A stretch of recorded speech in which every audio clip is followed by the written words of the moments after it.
আমাদের ফিউরিয়াস মোটো ক্লাবের আয়োজনে আমরা হচ্ছে দুইটা প্রোগ্রাম করি একই সাথে। মূলত একটা হচ্ছে যে ফিউরিয়াস ট্র্যাক ট্রেল বিডি, আর আরেকটা হচ্ছে যে বাইকার্স মেগা ক্যাম্পিং ফেস্ট। তো এখানে যা দেখতেছেন তা হচ্ছে আমাদের ফিউরিয়াস ট্র্যাক ট্রেলের একটা অংশ। এখানে হচ্ছে যে অফ রোড যে রেসিংটা আমরা এখানে আয়োজন করছি, আর আমাদের ওই পাশে মাঠে হচ্ছে যে আমাদের মেগা ক্যাম্পিংয়ের কার্যক্রম চলছে। তো আমরা এটা মেগা ক্যাম্পিংটা হচ্ছে আমাদের সিজন 10 আর ট্র্যাক ট্রেল হচ্ছে আমাদের সিজন 3।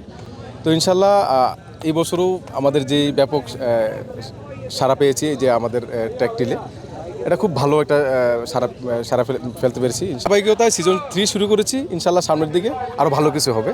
আলহামদুলিল্লাহ এখন পর্যন্ত আমরা খুব সুন্দরভাবে শেষ করেছি। বাকি আজকে আমাদের তো মেইন পার্ট, আজকে বেসিক্যালি তো এটা মিলন মেলা, বাইকারদের সবচেয়ে বড় মিলন মেলা বাংলাদেশের। অনেক বাইকাররা আছে, ওরা আসবে, মানে বিষয়টা একটু ডিফারেন্ট।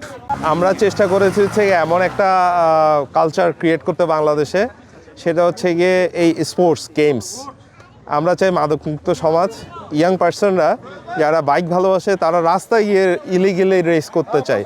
আমরা চাই এই জিনিসটা না হোক। আমরা একটা স্পোর্টসকে প্রেজেন্ট করতে চাই যেটা মাদকমুক্ত, যে যুব সমাজ আছে তারা যাতে মাদকমুক্ত থাকতে, এক সেকেন্ড হচ্ছে গিয়ে রাস্তাঘাটে ইলিগালি যাতে রেস না করে। নিরাপত্তার যে অবশ্যই অ্যাম্বুলেন্স আছে, ইভেন তো মানে যত ধরনের সেফটি ওনার প্রয়োজন ওনারা সব কিছু অ্যারেঞ্জ করে রেখেছে আমি যতটুকু জানি। অ্যান্ড সবচেয়ে বড় থ্যাঙ্কস দেওয়া উচিত furious track trail and bike BD. ওনারা এত সুন্দর একটা ইভেন্টের আয়োজন করেছে, এটা বাংলাদেশে কিন্তু এত জনপ্রিয় ছিল না।